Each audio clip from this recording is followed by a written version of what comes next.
Imagine that you invested into a coin that was worth $100. You buy one of that coin and then you lend it to a platform like Aave that gives you interest on that coin. For the purposes of this video, let's assume they give you 10% return on average each year. So at the end of the first year, you would have 1.1 coins, hopefully worth $110, right? Nope, because the coin's price dropped by half. And now you still have 1.1 coins, but they're only worth $55. Unfortunately, you earned interest, you gained free coins, but the overall value of your investment plummeted. Welcome to Whiteboard Crypto, the #1 YouTube channel for crypto education, and here we explain the topics of the cryptocurrency world using analogies, stories, and examples so that you can easily understand them. In this video, we are going to explain how to avoid impermanent loss when investing in a liquidity pool program, and we want to thank Yucca for mentioning this video idea in our Discord group. If you guys have any ideas for future videos, please leave them in the comments section of this YouTube video or go ahead and join our Discord for free. Let's dig in. First off, if you're new here, let's go over a review of what impermanent loss is.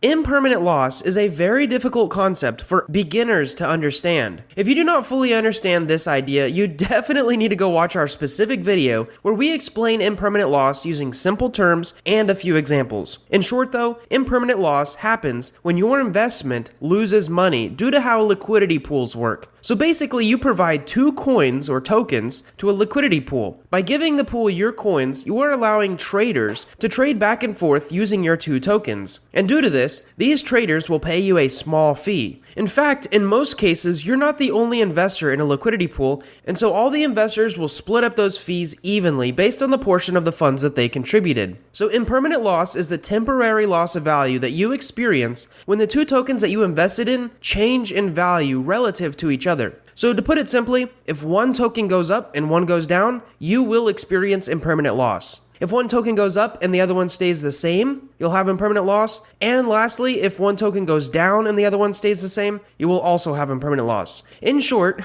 you want them to stay roughly the same price or to both go up if you intend to make money while providing to a liquidity pool. So without further ado, let's get into 6 ways to avoid impermanent loss. Number 1, provide to stablecoin pairs. Since stablecoins don't really move in price, they are theoretically immune to impermanent loss. And because of this, many other investors have already maxed out these pools so that these pools give very small yearly rewards. Now it should be noted that investing in 2 stablecoins is probably the safest way to provide liquidity. You'll still have to watch out for any stablecoins that might collapse. For example, recently Iron Finance created a stablecoin that was giving out ridiculous rates for providing liquidity, and overnight the price of that so-called stablecoin dropped to $0. There are also many rumors that Tether is over-leveraged and printing too many Tether tokens, which could cause them to become unpegged to $1. In fact, we actually have an entire video over Tether. If you're interested, you can check that out. So even though providing to stablecoin pairs is, quote, the safest way, you are still exposed to risks. Speaking of risks, the second way to avoid impermanent loss is to avoid risky or volatile coins. Impermanent loss is maximized when a coin is volatile. Since stablecoins rarely move in price, the impermanent loss is usually minimized. However, this works the other way around as well. When a coin quickly changes in price up or down, you will experience quite a bit of impermanent loss. Many tokens that are new are quite volatile, and also tokens that have low liquidity are also quite volatile. In the same category, new and low liquidity tokens also seem to be more risky. So tip number 2 is to avoid these coins because even though they might have a high reward, they are filled with high risk. The third way to avoid impermanent loss is to provide when a coin price is low. So if you're just trying to make sure your impermanent loss isn't affected by the coin price going down, you can attempt to provide liquidity during a bear market. This way, you will earn a reward for providing liquidity while also gaining some price appreciation from the coins that you are providing to. Even though you are still going to experience an impermanent loss, you'd rather experience it when your total value is going up as opposed to going down. The fourth way to avoid impermanent loss is also a way to mitigate it, and that is to provide to places that offer extra incentives. So there is a new decentralized exchange called DeFin, and currently they are offering extra rewards for staking your liquidity provider tokens. These rewards are commonly referred to as liquidity mining rewards. So let me sum this up. Basically, you automatically earn rewards for providing liquidity from the fees that traders pay. For example, one stablecoin pair on DeFin right now is offering around a 5% return. However, the DeFin platform is also giving you their own native DeFin tokens in reward for staking that liquidity. Right now, there is another 55%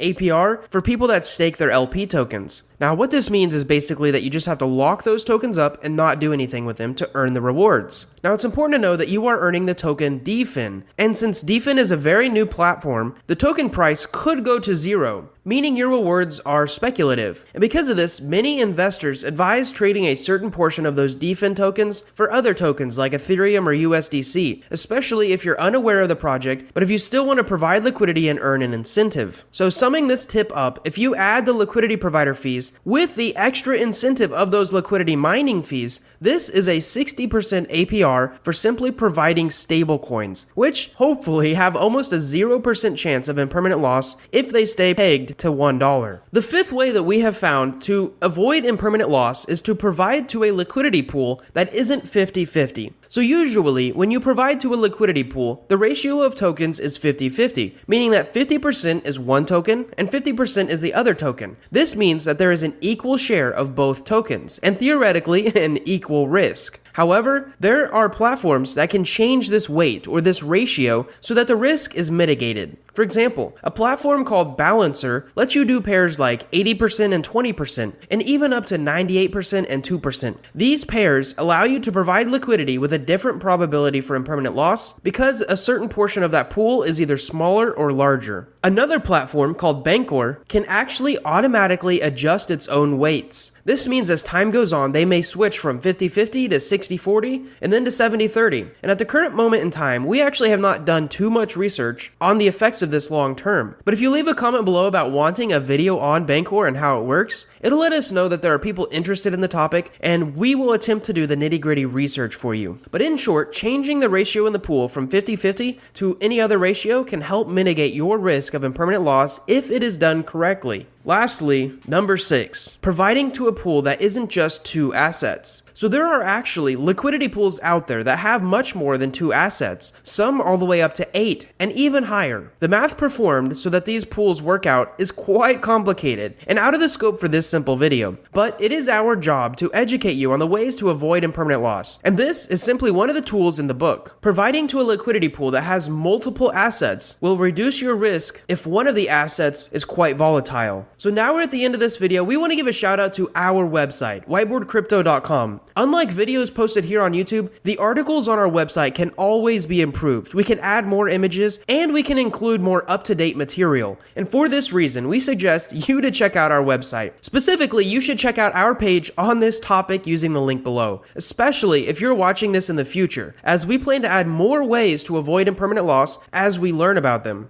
Thank you guys so much for watching this video. It really helps our channel grow. We hope that you've enjoyed this video. We really hope that you've learned something. And most importantly, we hope to see you in the next video.